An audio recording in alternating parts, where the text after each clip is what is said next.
가장 위험한 질환 한 개를 꼽으라고 그러면 사실은 당뇨가 꼽혀야 되지 않겠는가. 암 환자분들을 대부분 차트를 보면 당뇨가 거의 80% 이상 있는 분들이 많아요. 암에 이제 전 단계에 왔다. 병원에서 약이나 먹고 당뇨 수치나 관리해야지. 이렇게 가벼운 마음으로 당뇨를 보시면 안 될 것 같습니다. 반드시 이 시점에서는 병원에서 약부터 먹기보다는 저는 실질적으로 반복적으로 매일 먹게 했더니 굉장히 수치들이 좋아지는 걸 전 많이 봤어요.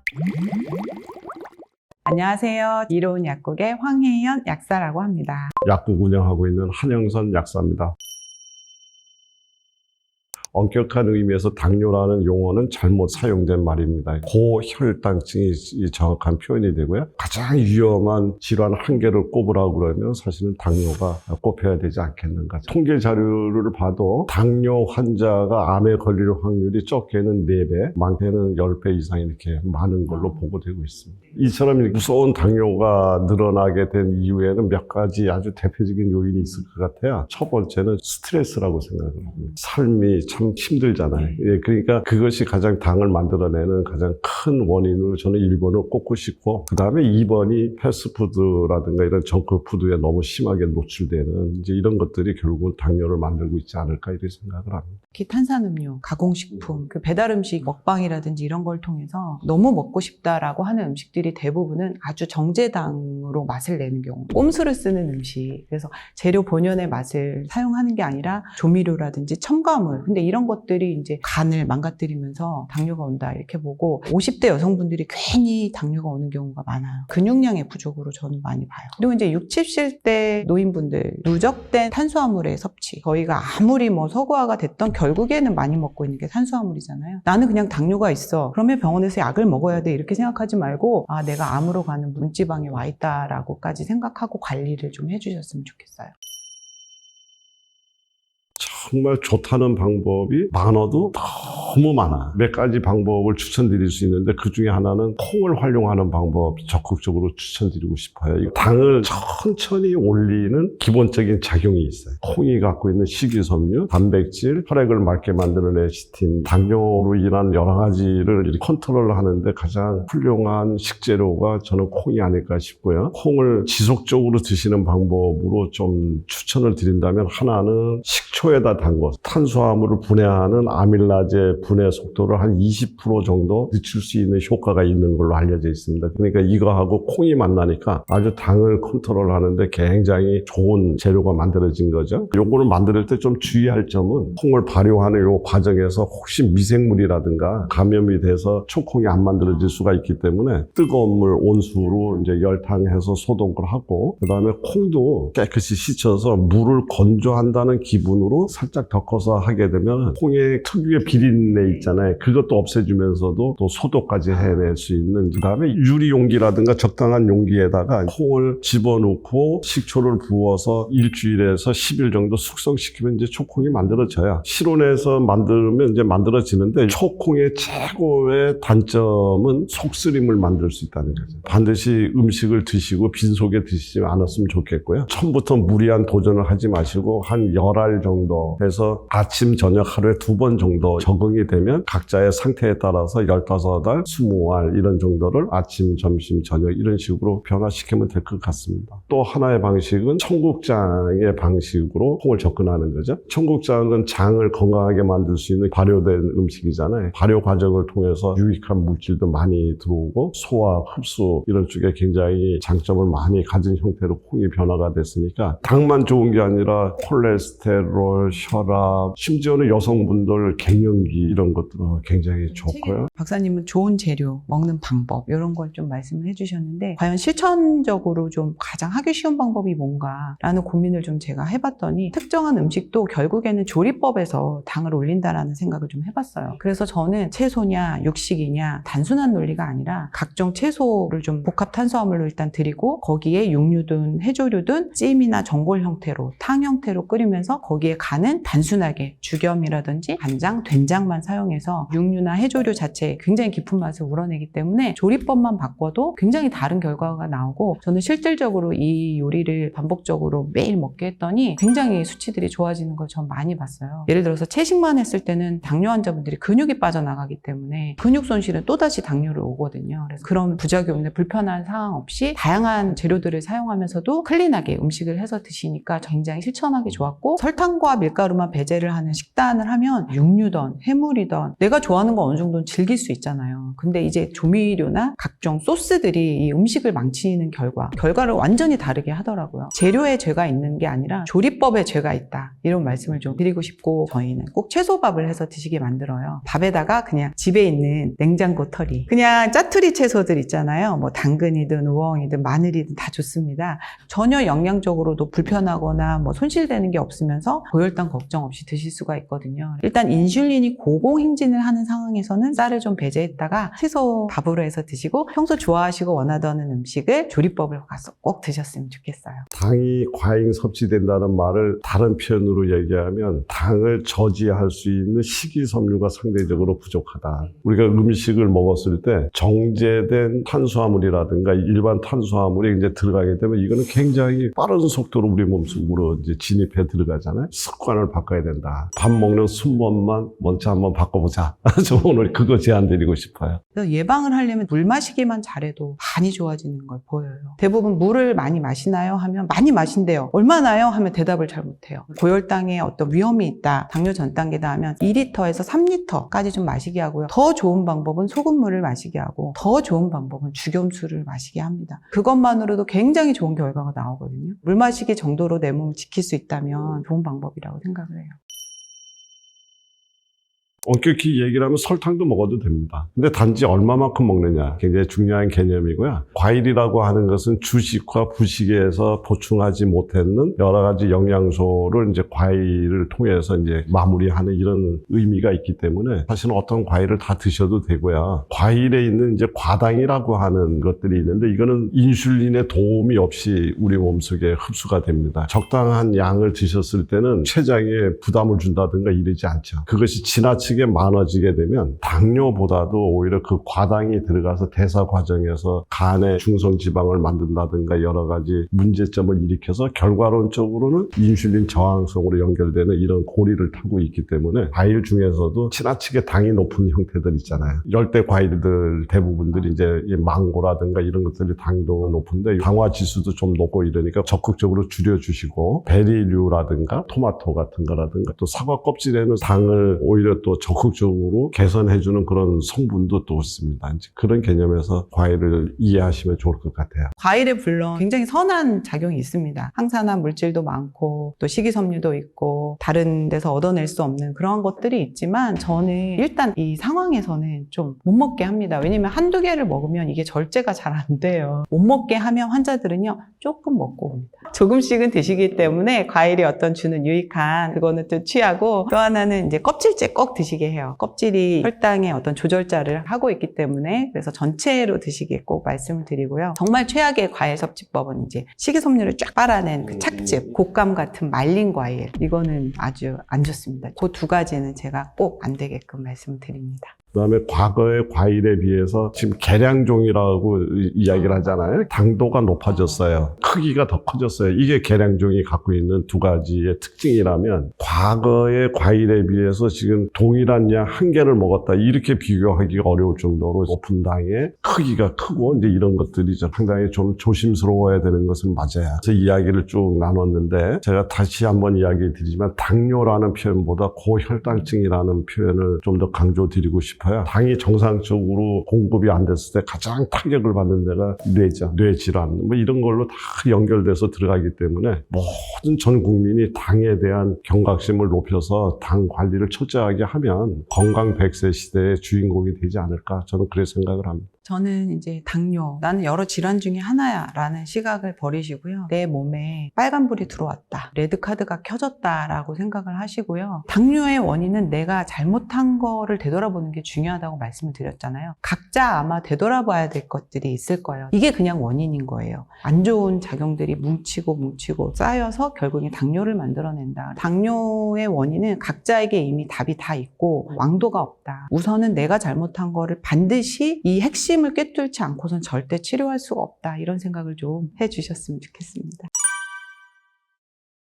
지금 현재 문제가 되고 있는 것들은 혈압이나 당뇨나 결국에는 먹어서 온 질병들이잖아요. 잘못 먹은 게 30년, 40년 누적돼서 온 질병이니까 이것을 약에서 해법을 찾을 게 아니라 결국에 진짜 약은 바로 음식에 있다라는 거죠. 그때 저희가 이제 제일 많이 권해드리는 게 바로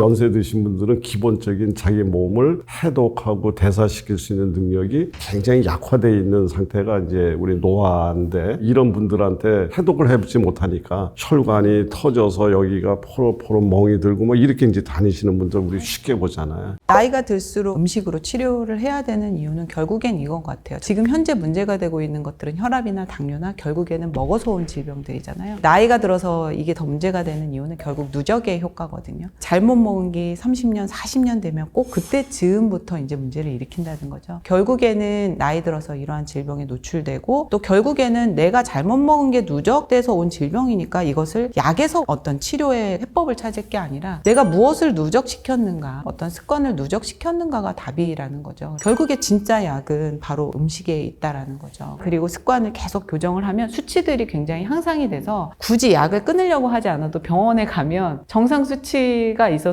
뭘 했길래 이렇게 좋아지냐 이러면서 의사분들도 굉장히 난감해합니다. 꼭 음식부터 바꿔나가시면 고착화된 질병도 반드시 좋아질 수 있다는 걸 오늘 좀 이 기회를 통해서 말씀을 드리고 싶습니다. 어떤 물질이 암을 가서 없애는, 이거는 약의 개념이잖아요. 근데 음식의 개념은 그것이 아니라 정상적으로 만들어 놨더니 그 정상세포가 암을 막아내는 이제 이런 거죠. 정상세포의 능력에 의해서 얘네들이 다 걸러내지고 제거가 돼야 되는데, 이 시스템이 문제가 생겼을 때 우리가 큰 질병으로 발전이 돼 나가는 거기 때문에 항상 강조하는 것이 만성질환을 매듭짓는 가장 핵심이 음식 속에 담겨져 있다. 저는 그렇게 생각을 합니다.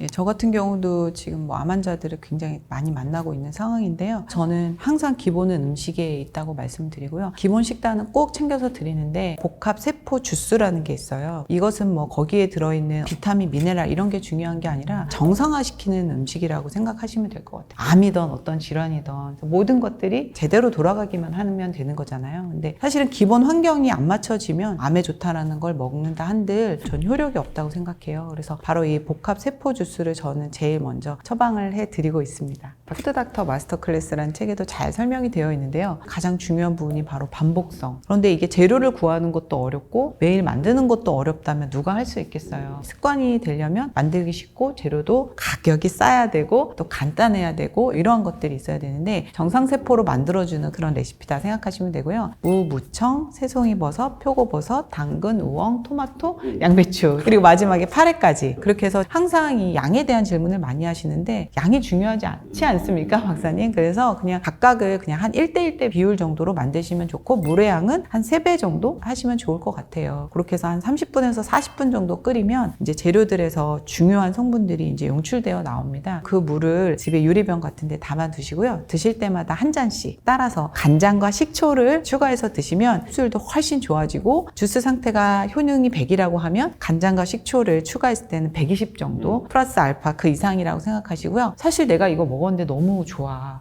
그러면 많이 마셔도 되죠. 결국 우리 몸은 다 음식으로 되어 있고 물로 되어 있잖아요. 가능하면 열심히 많이 더 드시면 더 좋을 것 같다, 이렇게 말씀드리겠습니다. 세포 자체의 구조적 문제보다는 세포를 싸고 있는 환경을 개선해 주는 것이 매우 중요한데, 한두 가지의 재료에서 그것을 충족시킬 수가 없기 때문에 영양 성분들이라든가 세포의 환경을 정상화시킬 수 있는 도움이 되는 재료들을 모아서 가장 흡수 상태라든가 여러 가지를 좋게 만드는 방식으로 우리 물김치를 생각을 했어요. 물김치라는 방식을 통해서 인체의 그 어떤 전해질이라든가 혈액이라든가 이런 것들을 일에 필요로 하는 이 상태를 국물 속에서 녹여내고 그다음에 여러 가지 재료를 집어넣고 숙성을 시킴으로 인해서 미생물을 생겨났잖아요. 그래서 우리 장을 건강하게 만들어서 흡수 상태에서부터 시작해서 여러 가지 우리 몸을 전반적으로 해결하는데 가장 좋은 접근 방식이 물김치다. 그게 아까 제가 말씀드린 그 복합 세포 주스에 좀 더 업그레이드된 그 주스는 우리 끓여서 만들잖아요. 그러면 그 식물이 갖고 있는 재료를 추출을 해서 굉장히 유효 성분을 많이 만들었지만 끓임으로 인해서 손상된 재료들이 성분들이 있을 거라고요. 동일한 재료를 물김치 형식으로 숙성을 시키게 되면 우리가 바라는 능력을 발휘할 수 있는 그런 접근 방식이 되기 때문에 질환에 맞는 물김치 형식으로 만들 수 있겠다라고 생각을 합니다.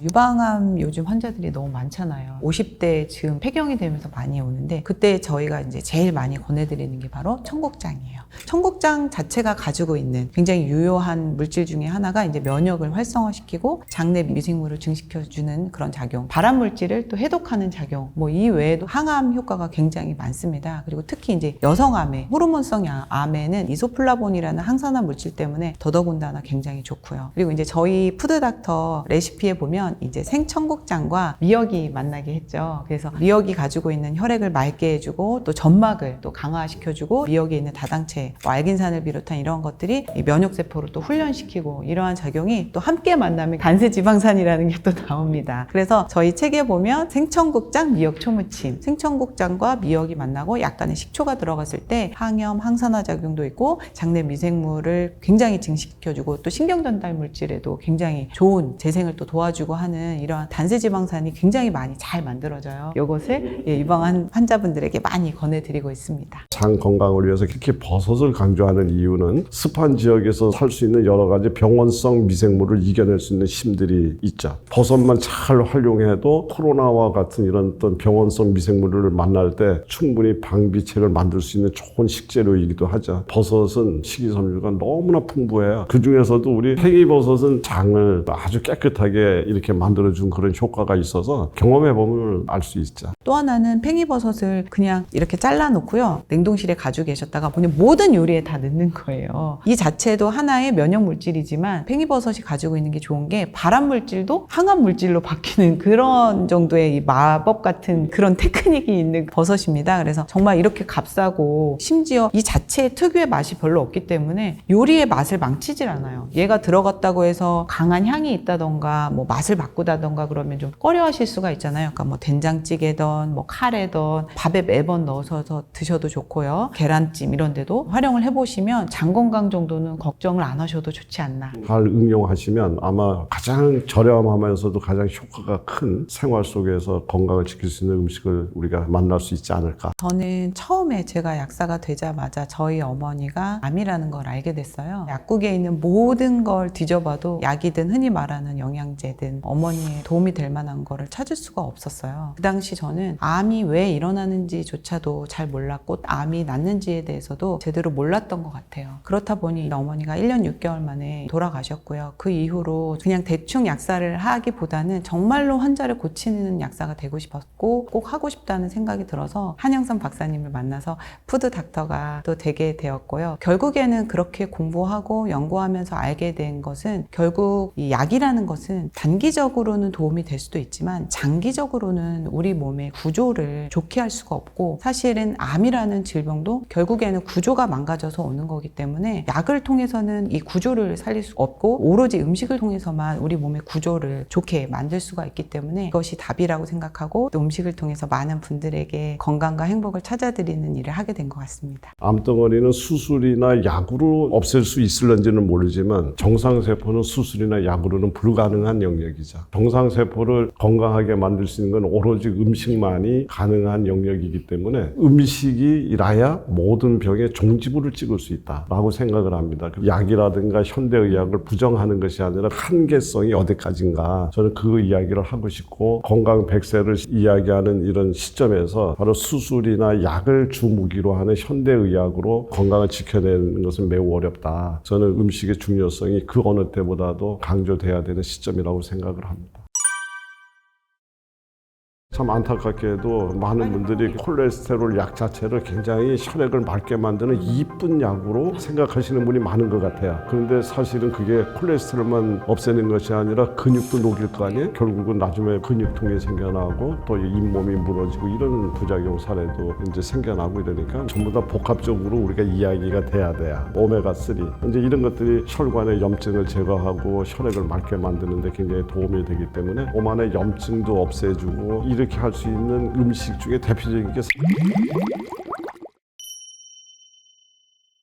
고지혈증이 늘어나는 이유 역시 몇 가지 원인이 있는데 가장 일반적인 원인은 서구화된 식단을 문제로 삼고 있습니다. 미국을 대표적으로 서구화된 식단이라고 얘기한다면 미국에 가장 많은 병이 바로 심장질환이고 콜레스테롤이죠. 그분들이 갖고 있는 식생활이 우리가 그대로 옮겨왔기 때문에 우리한테도 당연히 그런 현상으로 갈 수밖에 없다. 이제 이렇게 이야기를 드리고요. 그 이외에도 운동 문제죠. 근육의 문제도 있고 조금 어려운 접근이기는 하지만 우리 몸 안에 있는 면역 세포와 관련된 부분도 있습니다. 이물질이 자꾸 몸속에 들어온다든가 대사에 장애가 생겨서 면역 세포 입장에서는 청소는 지금 할 수가 없어. 나는 계속 이거 싸우기만 해야 돼. 이런 상황이 지속적으로 되게 되면 이제 콜레스테롤뿐만 아니라 그것이 결국은 동맥경화를 만들고 심장 질환으로 발전해가는 이런 것들을 갖습니다. 그러면 왜 우리 몸 안에 있는 면역 세포는 그렇게 전쟁만 해야 되는가? 그거는 면역 세포 자체가 기운이 약해서 그럴 수도 있고 또는 들어오고 있는 것들이 이물질이 너무 많이 들어와서 그리고 또 독소 이런 것들이 많이 들어와서 청소할 시간이 없다 이런 상황이 놓이는 것 같아요. 그래서 단순히 우리가 기름이 많은 음식을 먹어서 고지혈이 온다 이런 것보다는 굉장히 복합적 요인들이 콜레스테롤을 높이고 있다 이렇게 볼 수 있습니다. 저는 좀 콜레스테롤에 대해서는 다른 시각을 좀 말씀드리고 싶은데 콜레스테롤이 높다고 하면 얼른 약부터 드시잖아요. 아 이게 큰일 났구나. 콜레스테롤은 그 자체가 부정적인 거라는 인식은 조금 버리셨으면 좋겠어요. 왜냐면 우리 몸에 세포막과 호르몬을 만드는 굉장히 중요한 물질인데 이걸 약부터 드시게 되면은 호르몬도 제대로 만들 수가 없고 정말 중요한 비타민 D라는 것도 제대로 만들 수가 없고 세포막이 망가지면서 콜레스테롤 약 하나 갖고도 막 근육통이 오시기도 하고 그렇기 때문에 그 선택을 조금은 늦춰주셨으면 좋겠고 콜레스테롤을 지방을 먹어서 생긴다? 이것으로 따져서 그냥 지방의 시각으로 보지 말아주셨으면 좋겠다. 그래서 간이라는 곳을 바라봐 줬으면 좋겠다. 그래서 간이 망가지면 콜레스테롤도 올 수 있고 간이 망가지면 결국 당뇨도 올 수 있고 혈압도 올 수 있고 결국 간을 다시 회복시켜야겠구나라고 접근을 하시는 게 좋고요. 그런데 여기에서 그냥 콜레스테롤 약만 드신다면 간이 고쳐지나요? 그래서 저는 이 수치나 그냥 떨어뜨려 보겠다고 콜레스테롤을 약을 선택하시기보다는 아 내가 어떠어떠한 요인 때문에 지금 현재 내 간의 현주소가 이만큼 지금 망가져 있고 나쁘기 때문에 뭔가 더 이상 쌓아둘 공간이 없구나 라고만 인식을 하시고 간을 여유를 갖게 하고 능력을 좀 다시 복구할 수 있게 해주는 그런 노력을 해주는 게 좀 더 중요하다 이런 말씀 드리고 싶습니다. 참 안타깝게도 많은 분들이 콜레스테롤 약 자체를 굉장히 혈액을 맑게 만드는 이쁜 약으로 생각하시는 분이 많은 것 같아요. 그런데 사실은 그게 콜레스테롤만 없애는 것이 아니라 근육도 녹일 거 아니에요? 결국은 나중에 근육통이 생겨나고 또 잇몸이 무너지고 이런 부작용 사례도 이제 생겨나고 이러니까 전부 다 복합적으로 우리가 이야기가 돼야 돼요. 혈액을 깨끗하게도 만들어야 되고요. 혈관의 내벽, 그 다음에 혈관의 탄력, 이제 이런 것들이 전부 다 복합적으로 우리가 이야기가 돼야 돼요. 혈관 내벽이라고 하는 것은 단순한 방어벽이 아니라 우리가 알고 있는 것보다 정말 중요 요인들이 다 그 안에 있습니다. 혈액을 정화하고 내벽을 정상화시키고 하나의 노력해야 될 키워드들이 되지 않을까 이렇게 생각을 합니다.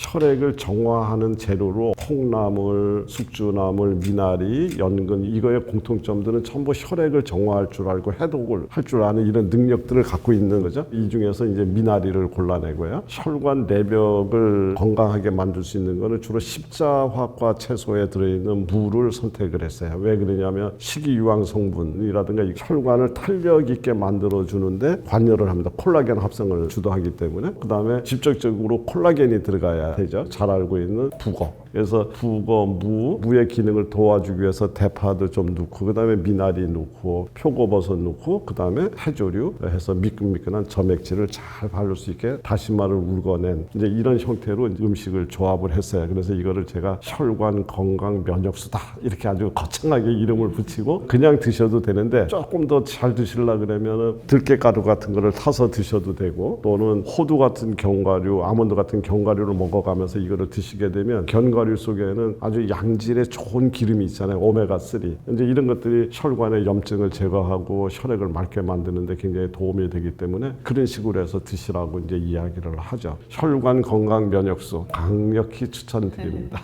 업그레이드한 레시피가 또 있잖아요. 바나나 내림 주스라고 뇌졸중이라든지 뇌혈관 장애 이런 분들을 많이 치유했던 사례가 있는 레시피인데요. 맛있어야지 계속 해 먹을 수가 있잖아요. 만드는 방법은 이제 혈액을 맑게 해주는 콩이 좀 들어가야 될 것 같고요. 그래서 콩은 좀 불려서 준비를 해 두시고요. 여기에 미나리 소금물에 살짝 먼저 데쳐놨다가 삶아서 준비해 놓은 콩과 바나나를 한 3-40분 삶게 되면 콩이 흐물어지거든요. 그때 데쳐놓은 미나리를 같이 갈아주시면 너무 좋은데 여기에다가 이제 마지막으로 들어가야 되는 게 있죠. 바로 생감자즙입니다. 모든 레시피에 생으로 먹는 거는 거의 없잖아요. 감자는 비타민C를 좀 얻어내려고 하는데 그게 생일 때만 감자에서 비타민C 얻어내는 게 훨씬 효율이 좋기 때문에 생감자를 갈아서 그 즙만 드셔도 되고요. 아니면 갈은 채로 그냥 얹어서 같이 드셔도 좋습니다. 그래서 이렇게 해서 마지막에는 간장과 식초를 추가해서 드시면 효과가 2배 이렇게 나게 돼서 하루에 1잔 또는 2잔 드시게 되면은 뇌졸중이라든지 뇌혈관 질환이라든지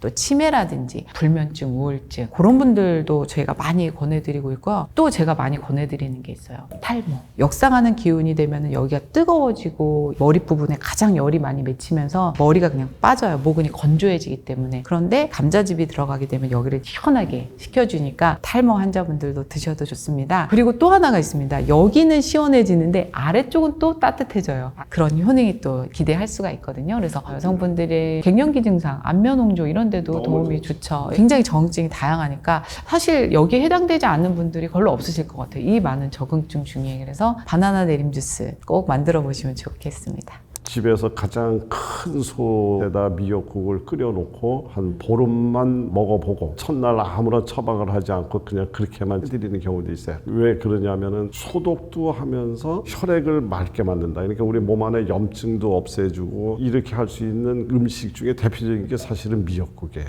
출산하고 나서 미역국을 드시는 이유가 자궁 내막에 손상된 점막, 그다음에 염증이 생길 우려가 있는 이런 여러 가지 부위를 소독해주고 우리 몸의 전체적인 순환도 도와주고 이게 미역 하나가 전부 해낼 수 있는 능력을 갖고 있어서 미역을 참 많이 권하는 편이에요. 이게 꼭 여성분뿐만 아니라 우리 몸 안에 염증이 많아서 문제를 갖고 있으신 분들한테 이런 미역국을 참 많이 권하는 편입니다. 문득 지금 이걸 얘기해야겠다라고 떠오른 게 5가지 채소와 과일로 끓이는데요. 사과, 바나나, 단호박, 양배추, 토마토. 매우 대중적인 재료인데요. 비율은 중요하지 않습니다. 1:1:1 정도 푹 삶아서 한 3-40분 정도 끓인 다음에 물은 적절히 넣으시고요. 갈아서 드시기 전에 간장과 식초만 넣어서 드시면 되는데 이게 식사 대용으로도 매우 훌륭하고요. 음식 치유를 한번 도전해보고 싶다. 이런 분들은 이거 하시면 제일 좋아요. 그런데 간혹 이런 분들이 있어요. 이거 뭐 마늘 수프 이런 거랑 별 차이 없는 거 아니야? 이렇게 생각하실 수도 있는데 5가지 채소에 굉장히 많은 의미가 들어있습니다. 음양오행의 의미도 들어있고요. 우리 몸이 정상으로 회복할 수 있는데 가장 기본적인 어떤 영양소도 공급을 해주면서 해독 항산화 시스템에도 가장 효율적인 레시피라고 한번 믿어보시고요. 열흘 정도 드셔보시면 몸에 굉장히 좋은 변화가 일어나지 않을까 이런 생각이 듭니다. 제가 음식 치유 이론을 이야기할 때 항상 얘기가 뭐냐면 긍정이 커져야 부정이 사라지는 거지 절대적으로 긍정이 커지지 않은 상태에서 부정만은 제거할 수 없다. 저는 그렇게 이야기를 정리할 수 있을 것 같아요.